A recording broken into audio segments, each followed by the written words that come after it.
Hi everyone, in this tutorial we are looking at where conflict can come from in the workplace and the English vocabulary that we can use to describe these conflictive situations and their origins. So first of all, conflict is a concept when it comes to business. Why is it worth studying? Why is it worth thinking about? It's important to know that when we talk about conflict, we're not just talking about sort of arguments, fights and disagreements. They are sometimes arguments, fights and disagreements, but conflict in business should be considered as having actually opportunities attached to it. Because conflict can act as a catalyst. It can drive growth, it can spark innovations, it can bring clarity to complex issues, making it a valuable force when it is managed well. So conflict is not necessarily negative. It's what you do with that conflict that matters. What is important usually is that managers identify early signs of disagreement and prevent what's called escalation in order to foster a healthy team environment. You don't want people getting emotional, aggressive, upset. Very rarely are there issues at work that are worth getting emotional or upset about. So it's important that managers recognize when something is bubbling up and try not to let it escalate. In terms of the role that or the responsibilities that people have when it comes to escalation, it's important to maintain that professionalism, to maintain that sort of neutrality if we can, and always make sure we make it about the issues, not about the individuals.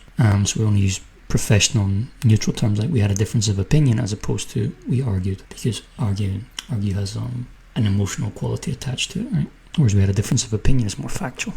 So what are some common sources of workplace conflict? I've got the 5 most common ones here on the screen. So what we might call miscommunication or unclear expectations. Conflicts arise when team members misunderstand each other or when expectations are not clearly defined, leading to confusion and frustration. That's a very common one. That's essentially a breakdown in communication.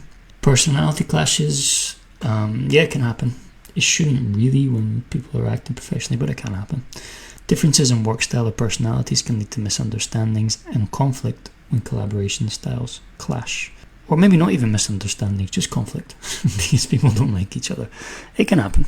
Limited resources or competition. Scarce resources such as budget, time, or equipment can create competition and tension among employees vying for the same priorities. So everyone tends to think that their project is the most important, their priority should be everyone else's priority, but there are usually other people with different priorities, and someone has to decide what that top priority is, and that can lead to some conflict. Unmet goals or perceived unfairness. When goals are not achieved or rewards seem unfairly distributed, resentment and conflict often follow. When there's favoritism or perceived favoritism, that the manager and management prefer certain employees over others, that's a very quick way to breed resentment and conflict. Role ambiguity.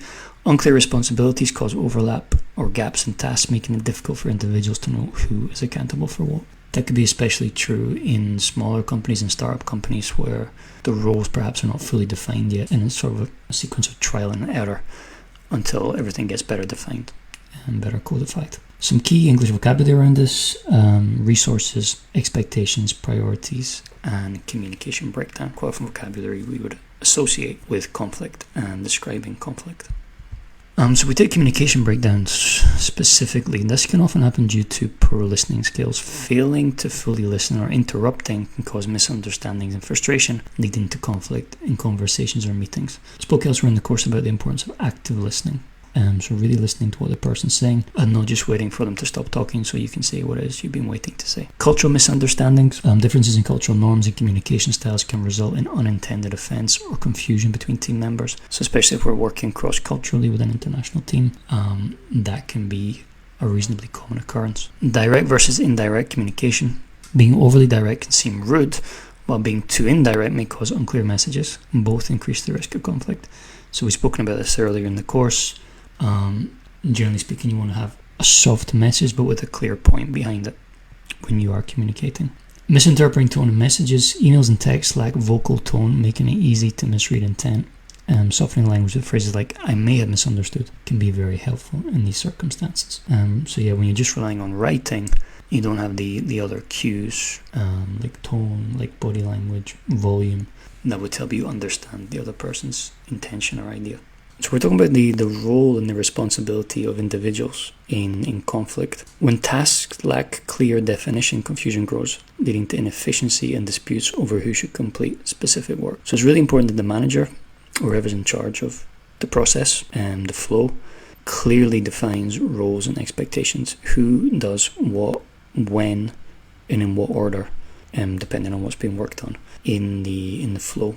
Overlapping duties, team members performing similar roles or responsibilities can cause duplication of effort and disagreements on accountability. So that can lead to conflict, that can lead to inefficiency, wasted time. Contradictory instructions. Managers giving conflicting directions create confusion and reduce team cohesion, as seen when two departments claim the same project, for example. So yeah, it's not unheard of that a manager will say one thing to one person and then say something slightly different to another person, and then confusion reigns because we're then not sure what's happening, who's responsible for what. In terms of personality and work style differences, so not just different cultures, but even different individuals within cultures will communicate in different ways. Conflicts often arise between direct communicators who are straightforward and those who prefer a diplomatic, tactful approach. Work pace. Some team members work fast and prefer quick decisions, while others are methodical and deliberate, and you can sometimes get friction between these two types. Risk attitude. Risk takers push innovation but may clash with cautious planners who prioritize safety and detailed preparation.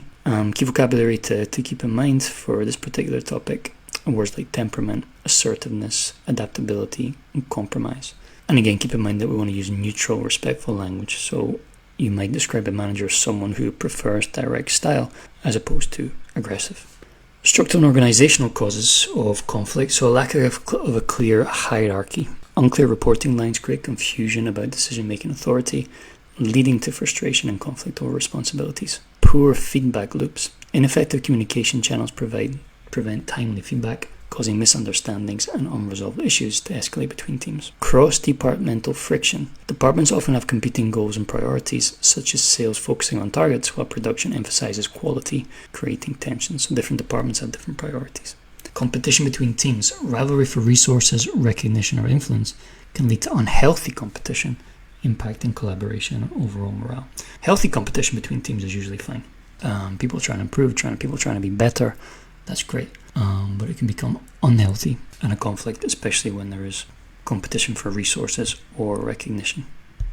So in order to try to mitigate against conflict, it's important to have a set of core values, because without those core, at a corporate level and the CEO level, setting the culture and the values of the business, because conflicts often stem from opposing priorities such as work-life balance versus productivity, innovation versus stability, short-term results versus long-term vision.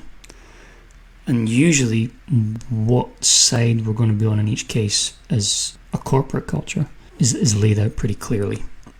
And that would be like the compass for decisions made lower down the chain. Managers should acknowledge these differing perspectives openly, fostering understanding while guiding the team towards aligned goals to ensure cooperation and progress. So here we're back to this respectful hedging language that we've seen earlier in the course. Things like, I see your point, but, or from another perspective. And this sort of respectful, polite communication is always really important, either to avoid conflict or to mitigate conflict where it arises. The positive side of things, we've already mentioned that conflict can lead to innovation, actually. It can lead to improvements. Conflict can lead to improved communication. It encourages open dialogue, helping team members express their views clearly and listen actively to others' perspectives. You can get a better understanding of team dynamics. Managing conflict reveals individual working styles and group interactions, allowing teams to adapt and work more effectively together. Stronger relationships through resolution. Resolving disagreements builds trust and respect, creating stronger bonds that enhance collaboration and workplace morale. Creative problem solving. Conflict sparks new ideas, that's the innovative part, by challenging assumptions and encouraging innovative approaches to overcome obstacles. So conflict can be an opportunity for development and improvement and innovation if it is recognized and managed in the correct way. So summing it up, key sources of conflict include miscommunication, role confusion, personality clashes, organizational issues, and differing values. Not all conflict is negative. It can lead to positive outcomes when resolved effectively. The goal is to address and resolve the conflict, not to avoid it, fostering a healthier work environment. couple of questions you guys can consider. What kind of conflict have you observed in your workplace? What was the source of it fundamentally? And how was it managed, if it was managed? And how could clearer communication have influenced the outcome of these past conflicts that you have in mind? So think about these two questions. Anyone that spent a substantial amount of time in a business will have seen some level of conflict. Now, it doesn't have to be a huge row, a huge fight, but some conflict will have been present. To think about what that looked like, what caused it, to what extent was it resolved, and how could greater lines of communication have benefited those involved in the conflict. Thank you very much, guys. I'll see you in the next one. Bye.